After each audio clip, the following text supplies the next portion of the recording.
Ateri achiel kachiel nyakoromuga Jwang' nyaka seme e kaunti ma Kisumu watudre gi jafwambo mara Millicent Adhiambo mabende rangonwa midhiero moko kod jodak ma seme kotenore kod rao mosebedo kamonjo gi Millicent. Iriyo nade nyiswa ni to gwenge ma seme ni nade weche dhi nade kono kotenore kod midhiero mag rao ywak gi gin mage Millicent. Kamana Lydia achiel kachiel kwa wuok e gwenge ma East Seme kama iluongo ni Nanga Beach kata dhowath mananga mabende wan kod jodak ma wuok e alworani ma osebedo ka chwalo ywak gi okinyi kodhiambo ka giywak ni rao onore kelonegi midhiero e gweng' ahinya to negonegi jamni ka bende ndalo machien kanyo to rao no ne kethonegi cham e puothe to sani giwacho ni kata nyithindgi ok nyal dhi skul e yo makare. Wawuoyo ane kodgi achiel kachiel ginyiswa ni gin giwegi ni to midhiero machalo kamano osekelo negi achiedh nade machalo to kwayo mane magin go maduong' ne tend sirikal mondo mi okonyre kachiel kod jogo mochung' ne rango lee mag bunde kad mag pi eneno ni lego eko oriem mabor kod gwenge kata miere mag ji. Machiegni abo chako kodi then abo biro iri chak na gi nyingi mondo sane kaka achiel kuom jalno marao osenego jambe. Inyalo wacho ang'o ni midhiero marao ni nochakre karang'o to sebedo kokelo nwa achiedh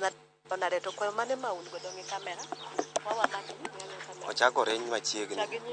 Nyinga Nicholas Oyodongo Nanga Koker. Rao ni osebedo ka biro nyocho biro mokwongo to donje kul kodonje kul gimoro saa 9 otieno kama wuok oko to ringo to kot ringo kodhi mwalo kamano to oganda mag jirende na bende wuok oko to walawe ka odhi koro kaka nodhi no kendo nyochako duogo gi nyoro no kaka nyoduogo no nyochamo rabuon ochako nyono oduma. Koro ana kwa sirikal ni kapo ana apidho gigi ni mondo mi okonya an ngama nyalo konya ang'iyo mos to kane koro akwa sirikal ni giga maloso gi manyalo konya koro ka gin gi kony moro ma ginyalo timo na to gitimna to rao ni ging'iya ne yo nikech aluor kata wuok layo ok anyal layo oko nikech rao biro nyaka e dhoot. Ana kwa sirikal mondo konya. Gi nyinga iluonga ni David Ocheche Nyajure. Nying mong'ere ahinya en Toto. To ywak ma an go ana yawo ane wuon ba Mananga Beach kae to bana ni sirikal oyiena tiye chakre saa 11 odhiambo nyaka saa 5 otieno mano chieng' koweyo holidays gi giyiena tiyo saa 8 otieno odiochieng' nyaka saa 5 otieno. To kibiro e dho nambwa makae Mananga ni eri rao riembo na customer kata sana nego bena dok ng'ado license rao riembo na customer ana ok anyal yudo pesa joma nyalo metho ka onge nikech ji biro metho kochopo saa 2 otieno to joge ringo dar te giringo gidhi miechgi nikech giluor ni rao biro nego gi. Nyore kane rao nego dher jiranda kae nyocha rao nego dher jiranda malo kocha bathe kocha be nyocha rao nego dhiang' e kul odonjo mana e kul e dala ng'ato rao kalo nyaka mier ma e kore kaegi ka rao dhiye malo kucho kumoro nono ma king'iyo ni rao dhiye macham chamb jowadgi rao chamo dhiang' owe chamo cham chien kucho nwapidho oduma e tie nam kuondgi to oduma nwawe pidho ka jomoko ne ng'adonwa rieko ni oduma ma rao ohero koro jotiende ka sani tinde pidho mana bel kane wachako nwapidho rao koro we bel rao chiko kul rao koro negonwa mana dhok e kul. Nyoro kane jo wildlife poko nyokelnwa kano ng'iswa ni dwa negonwa rao ni ji 2 moko gol Kisumo ji 2 moko gol Asat no kelni biro negonwa rao giwuondowa ni ana pilo ni nyaka ncha chak tura pilo nikech nyaka na bed Nanga Beach kae pok aneno bucha to rao inyowa an jogo nyobiro kae ma ji 2 nyogol Kisumo kikelo kae mokawo ji 2 Wathbao kacha ni koro rao ni ginego ma gibiro giwuondowa ka girwa nego rao gindhuno mana rao gi sindan gibuogo mana rao gi sindan e bame ne giwuondowa ni mano wanego sani ndalo 3 4 pok waneno kata rao mofuyo e wi pi. Ana wuon rao sebedo kabiro yiengore na e korba jo math mabiro methe bana ni ringo dok miechgi piyo piyo adong' mana gi wadong' mana ka kendwa nyaka sa 5 otieno nego thum. Onge ng'ama biro, ji oluoro Rao. Sirikal konywa. Rao mona uso. Erokamano. Iluonga ni Onyango Steven. An jadak ma Nanga Koker kae. An jirande bwana mane Rao nego dhere no. To chieng' mane Rao no biro, an awinjo ka gimoro kuombo oko. To koro kwa wuok mondo mi wadhiyo, an gi toch to wagone mana kuom Rao no endo. Koro nwalawe to gicha wang'e tek. Gicha ocha dhano. To kaka neno ocha dhano no odhi hinyowa. Wan jok modak e alworano nikech kata ilawe to gichok dhi. Wan walawe to temo na goyo line to onge. Koro wakwayo sirikal jogem once ni giyudo report gibede jok machap kata kong'isgi ni yawa Rao ketho ne dhano gik moko. Nyithi skul nitie nyithi skul mawuok kama dhi gimoro sa 11 chieng' moro orado mana gi Rao ka Rao nindo piny. Koro kaka wakonyo onge konywa uru sirikal wakwayo.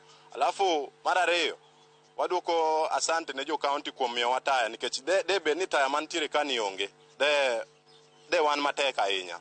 To koro modong' be gilosnwa kata banda. Erokamano. Basi ginyinga iluonga ni George William Owiti. An jakom Nanga Beach. Wan gi chandruok mana kaka usewinjo ka jodala wawacho ka gin gi ywak. Wan gi chandruok maduong' kokadho kuom Rao. Akwayo jo sirikal ni kaber to mondo gikonywa. Rao nyocha nonego dhero wadwa monyuolwago, ochako nego dher jiranda. Mar ariyo wan gi skul machiegni, wan gi Kajulu Gobola Secondary to gi Oruga. Jopuonje dwani mondo nyithindo mondi ka gidhi skul. To kata kamano sama giwuok e cha yudo ka Rao ni pod nitie. Omera kanodhi ndere kuma jogem nitie notero wach. Jogem nobiro, wildlife nobiro.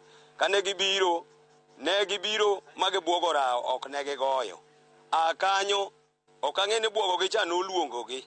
Kore ka giduogo. Koro akwayo ni Rao ma wiyo lokore machando wani. Kaka an jakom an gi tich matek. Tem uru jo sirikal mondo mi ubi ukonywa e wachni. Ginyinga asewacho ni jakom William Owiti Odongo from Nanga Beach. Asanteni sana. Basi nyinga Levis Aduol ang'era gi nyima CRB aja seme Koker Nanga. Wach mar Rao ni osebedo ka thagowa ahinya gweng' ka. ahinya Rao en owuok sa 12 kendo tampa gi ji e kor gweng' kabisa. Mana kaka isewinjo ka owetena wacho ni chuor sani dok e mier chon kaluwore joma madho kong'o sani dok ot chon nikech wach mar Rao. To ahinya nakwane jo sirikal, ahinya jo wildlife gikawe jukumu margi kendo gitiye tich monego giti nikech ka gido report onego bed ni gichopo e scene mapiyo piyo. Ne jok ma mochung' ne weche mag domestic like awachni jo agriculture be kidhi ofisgi kitero report ni Rao ketho ne ji cham kata giketho domestic animals mopidhe miere to pesa magigoni mondo gichop e scene kanyo en gimoro like siling 5,000. Samoro goni siling 5,000 to ing'ama ok nyal. Koro akwayo ni sirikal mondo ochop e gweng' mapiyo piyo. To ahinya ne chief kachiel gi assistant chief mare be owewe jopiny kendgi jopiny mondo ked kegin gin be onego bedni ka giwinjo report to mondo gikas sirikal wetegi mage mantiego mili. Mana kamano Lydia kionge penjo mora mora mage ywak ma jodak Mananga kata joala maloko e dho wath Mananga golo kotenore kod wach Rao masani ohonore mage wacho ni sani kelo negi midhiero nego negi jamni ketho negi cham e puothe kendo mono kata nyithindo dhi e skul mondo mi oyud weche somo kaka owinjore.